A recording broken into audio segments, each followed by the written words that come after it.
আসসালামু আলাইকুম। তো চলো জীবন গল্পের দ্বিতীয় পর্বে আপনাদের সবাইকে স্বাগতম। তো কেমন আছেন আপনারা? তো বেশি কথা না কইয়া চলো আমরা গল্পটা শুরু করি। নিজের মনকে শক্ত করলাম, শুনছি কষ্টের পরে নাকি সুখ আসে।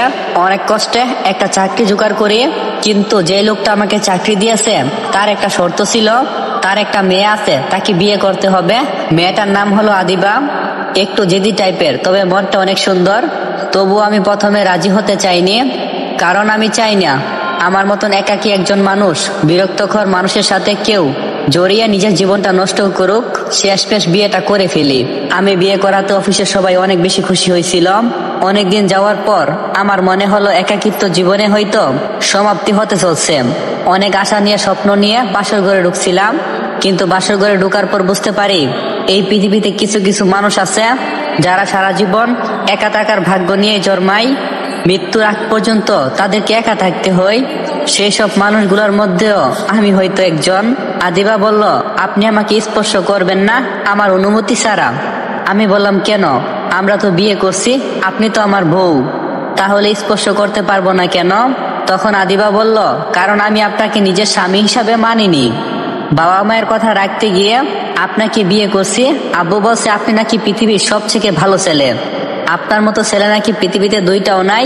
সেজন্য বাবা আমাকে আপনার সাথে বিয়ে দিয়েছেন। বয়ফ্রেন্ড ছিল না যে পালিয়ে যাব। বাধ্য হয়ে বাবার দিকে তাকিয়ে বিয়েটা করে ফেলি। তবে আপনাকে আমার পছন্দ হয় না। আপনি আমাকে ধরলে আমি চিৎকার করব। আমি বললাম, আমি সবার কাছে অপছন্দনীয়, আপনার কাছে পছন্দনীয় হওয়ার কোনো কারণই নেই। তবে ভয় নেই, আমি আপনাকে ধরবো না। আপনি এখানে আপনার নিজের ইচ্ছা মতোই থাকবেন, কেউ কিছু বলবে না। আমি বাইরে গিয়ে ঘুমাচ্ছি, অনেক রাত হয়েছে, আপনিও ঘুমিয়ে পড়ুন। আজ আবার খুব কাঁদতে ইচ্ছে করছে, তবুও নিজেকে অনেক বড় অপরাধী মনে হচ্ছে, কারণ শুধু শুধু একটা মেয়ের জীবন নষ্ট করলাম। মেয়েটা আমাকে চায় না, তাকে আমি বিয়ে করলাম। কি দরকার ছিল বিয়ে করার? একাই তো ভালো ছিলাম। যখন এসব ভাবছিলাম তখন প্রায় 12টা বাজে। আদিবা ওইদিকে ঘুমাচ্ছে। ঠিক সেই সময় আমার পত্তনের ফোন আসে। আমি কখনো কোনোদিন কল্পনা করিনি ইস্তাদের সাথে আবারও আমার কথা হবে, কিন্তু আমি ফোনটা ধরলাম না। সে আবার ফোন দিচ্ছে, কিন্তু আমার ফোনটা রিসিভ করতে ইচ্ছে করছে না। ফোনটা বন্ধ করে রেখে ঘুমিয়ে গেলাম। আজ এতদিন হয়ে গেল কোনো খবর নেই নিয়ে, তার সাথে কথা বলার কোনো দরকার নেই আমার, কিন্তু কথা বলতে হবে সেটা আমি খুব ভালো করে জানি, কারণ জীবনের প্রথম ভালোবাসাগুলা কখনো ভোলা যায় না। তাদের সাথে কাটানো প্রত্যেকটা সময় আমাদেরকে বিভিন্নভাবে আঘাত করে। সকালে ফোন খুলতে দেখলাম ইসরাত আবার ফোন দিছে। তখন একটা দীর্ঘ নিঃশ্বাস ছাড়লাম।